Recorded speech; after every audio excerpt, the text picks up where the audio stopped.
Bonjour chers internautes, aujourd'hui nous allons découvrir l'offense qui n'est pas pardonnée par Dieu. Nous sommes tout de suite surpris d'entendre de tels propos parce que Jésus a demandé à Pierre de pardonner 7 fois, 77 fois. Oui,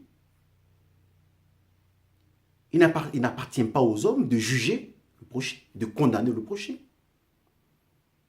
Parce que nous sommes appelés à être la lumière du monde. Et donc, nous ne pouvons pas nous permettre de condamner les autres, de les juger. Nous devons nous contenter de briller, comme le soleil brille sur les bons et sur les méchants. Mais Dieu, qui connaît et sonde nos cœurs, nos esprits, peut nous condamner. Et voilà pourquoi par Jésus, il nous amène à prendre conscience de cette offense qui n'est pas pardonnée dans les cieux. Cette offense qui conduit directement en enfer. L'offense, qu'est-ce que c'est? C'est lorsque nous portons atteinte à la dignité d'un homme. Que nous soyons américains, que nous soyons africains, que nous soyons asiatiques, que nous soyons européens, la parole de Dieu nous dit ceci. Ne faites pas aux autres ce que vous ne voulez pas que les autres vous fassent. Faites aux autres ce que vous voulez que les autres fassent pour vous. Et c'est ce que nous découvrons dans l'évangile de Matthieu au chapitre 6, verset 12.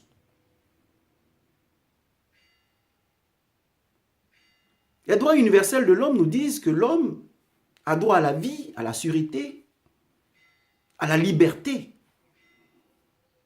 Mais lorsque vous privez quelqu'un de sa liberté, vous bafouez sa dignité. Lorsque vous privez quelqu'un de sa sécurité, vous bafouez sa dignité. Lorsque vous tuez, lorsque vous torturez, lorsque vous jetez les gens en prison, vous bafouez leur dignité. Et c'est une offense faite à la dignité humaine et à la dignité des fils de Dieu.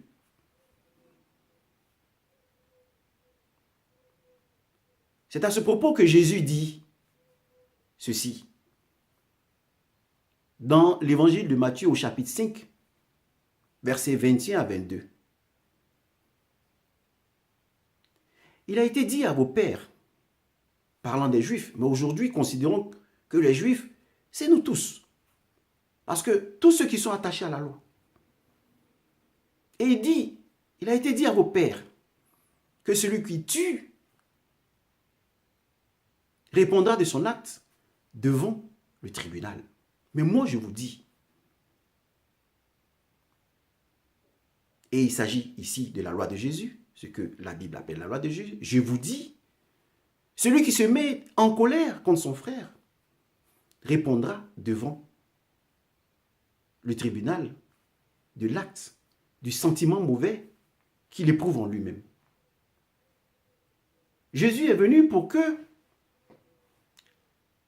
la justice, fondée sur la grâce et la vérité, surpasse celle fondée sur la loi. Il est venu pour nous dire, vous ne pouvez pas être sauvés au moyen de votre volonté en observant exclusivement la loi, mais en vous abandonnant à Dieu, en reconnaissant que vous êtes faible.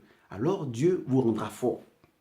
Et il dit donc, la justice fondée sur la loi est semblable à un médecin après la mort.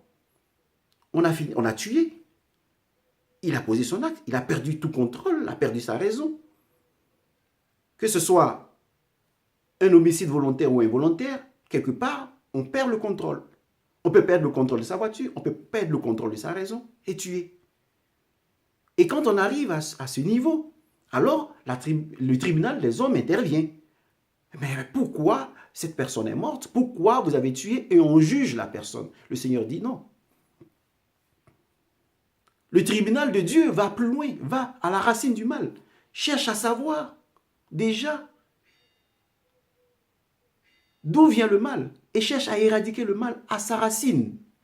Donc, celui qui se met en colère déjà est devant Dieu semblable à celui qui commet un meurtre.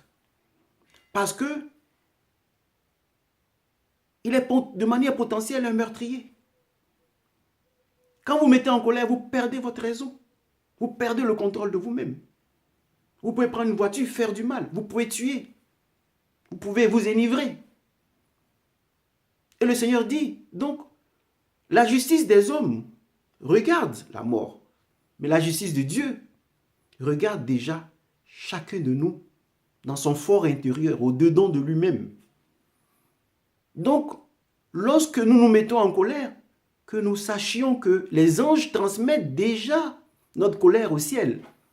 Et nous sommes déjà devant le tribunal de Dieu parce que nous sommes mis en colère.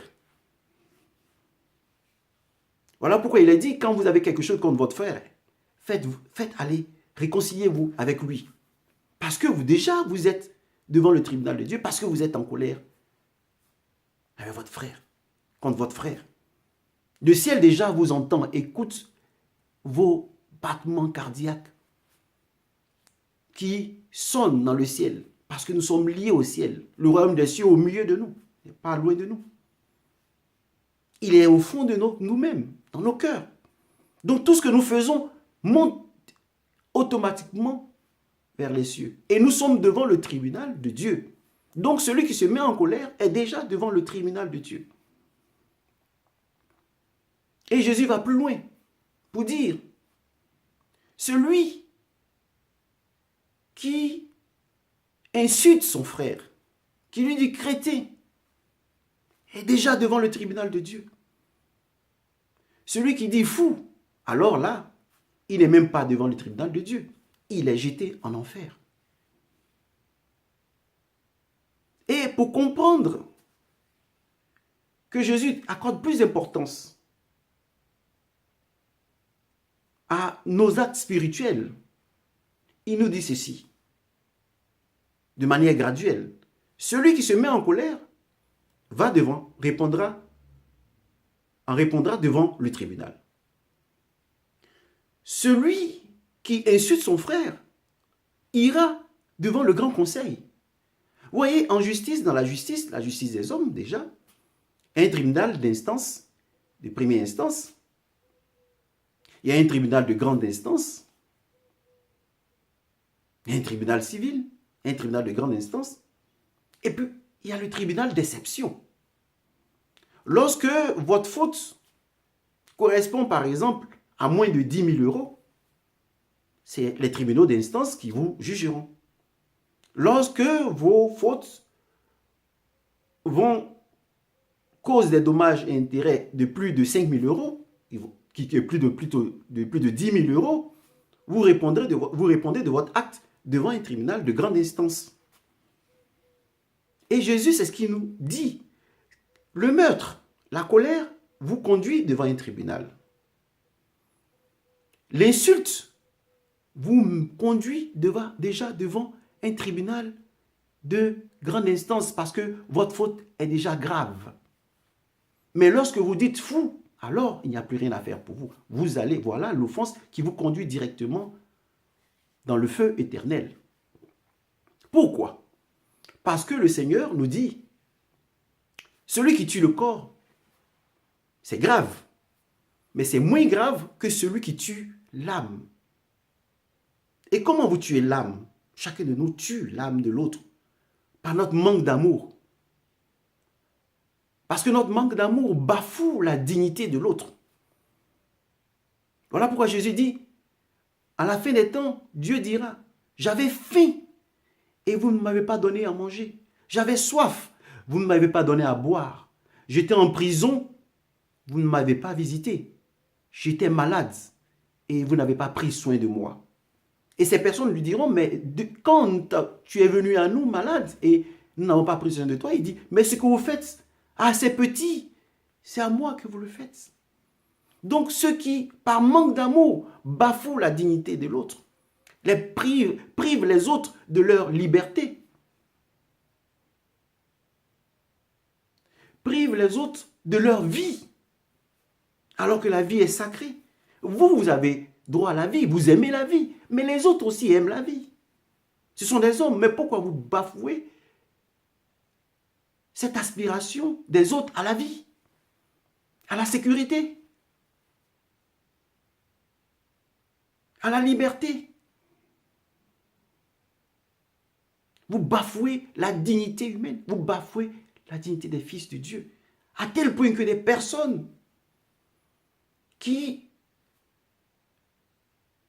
n'ont plus d'honneur à défendre, n'ont plus de dignité à défendre, ces personnes qui pensent qu'elles n'ont plus de dignité à défendre, pensent qu'elles n'ont plus d'honneur à défendre, se suicident. Si elles ne se suicident pas, elles s'adonnent par exemple à la drogue. Si elles ne s'adonnent pas à la drogue, elles deviennent des personnes, des criminels. Ils se disent, mais le monde est une jungle. Eh bien, vivons comme ça, comme tout le monde. Ils tuent impunément, mais nous aussi nous tuons impunément. Et voilà des criminels dans nos rues. À cause de qui? À cause de ces personnes qui bafouent la dignité humaine. Parce que quand vous insultez quelqu'un, vous amenez la personne à se convaincre de ce fait-là qu'elle n'est pas capable de raisonner, elle déraisonne. Quand des enseignants disent à des enfants, mais tu ne vaux rien, tu ne sauras rien, tu ne sais rien, tu vas échouer. Mais vous empêchez cette personne d'avoir foi en elle-même. Et vous éteignez la flamme qui est en elle. Vous bafouez sa dignité d'élève, sa dignité d'étudiant. Et il n'arrive plus à faire des efforts. Et vous mettez un homme, un enfant aussi intelligent dans la rue, par votre faute. Lorsque vous dites à votre apprenti, tu ne sais rien, tu ne connais rien, mais comment vous voulez que la personne apprenne? Au lieu de l'aider, d'être doux pour l'aider, faire en sorte que sa flamme ne s'étiole pas et ne s'éteigne pas. Donc quand vous dites stupide, crétin, sans apporter de l'aide à la personne, sans lui dire, mais tu vois, tu es stupide, mais certes, mais fais ça pour ne plus être stupide. Agis comme ça. Mais non. On dit chrétien et on se gosse dans la rue. Oh, voilà le chrétien, voilà le stupide, voilà la prostituée, voilà l'ivrogne. Et vous empêchez ces personnes de conserver un minimum de dignité et d'honneur en elles-mêmes. Parce que les personnes se disent, mais je m'en fous d'ailleurs. Je m'en fous, je fais ce que je veux. Je m'en fous parce que de toutes les façons, je ne représente rien. Alors, si je ne représente rien parmi les hommes, je m'en fous, je fais ce que je veux. Par la faute de qui? Par votre faute. Par ceux qui ont offensé la dignité, qui ont bafoué la dignité de l'homme, la dignité des fils de Dieu. Quand vous dites à une personne fou, renégat, celui qui a régné sa foi, régné sa religion, ou qui a perdu la raison, c'est encore plus grave. Parce que vous allez convaincre cette personne d'une erreur qu'elle n'a pas commise. Et cette personne perdra le contrôle et arrivera au meurtre que vous constatez comme des médecins après la mort. Maintenant que vous avez tué l'âme de la personne, vous avez vidé l'âme de son contenu, vous avez fait en sorte qu'il n'y ait plus de gardien de l'âme, parce que l'âme est une maison au fond de nous-mêmes. Et la dignité que nous avons est une lumière qui permet de protéger cette maison. Cette dignité est la gardienne de la maison. Plus la dignité s'enracine dans cet homme, plus l'honneur s'enracine dans cet homme, le diable ne peut pas entrer en cette personne parce qu'il existe un orgueil saint dans cette personne.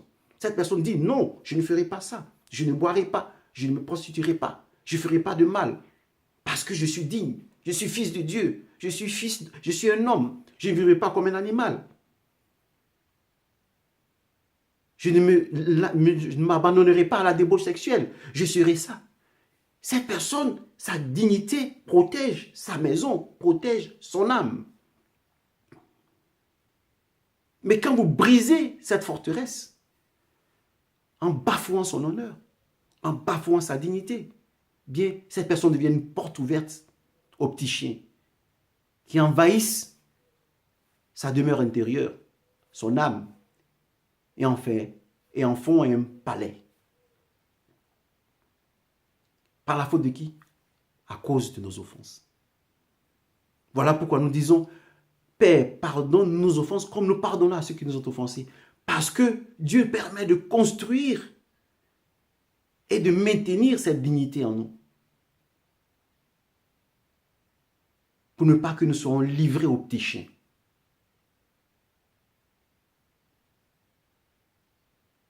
Et donc,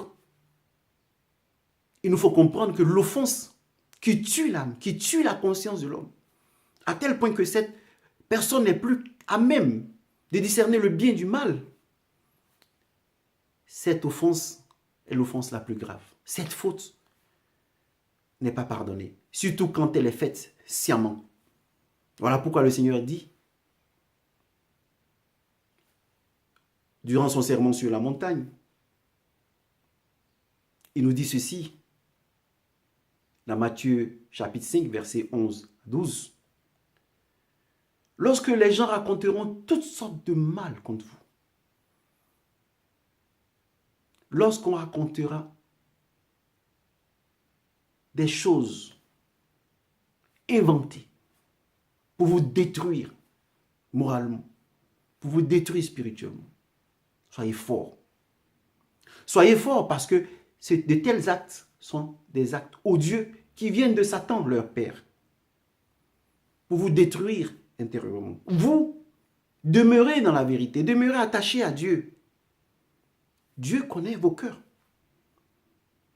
Et votre récompense sera grande dans les cieux. Résistez à ces personnes qui cherchent à briser votre honneur, à briser votre dignité, à briser votre orgueil, votre amour propre. Restez attachés à Dieu.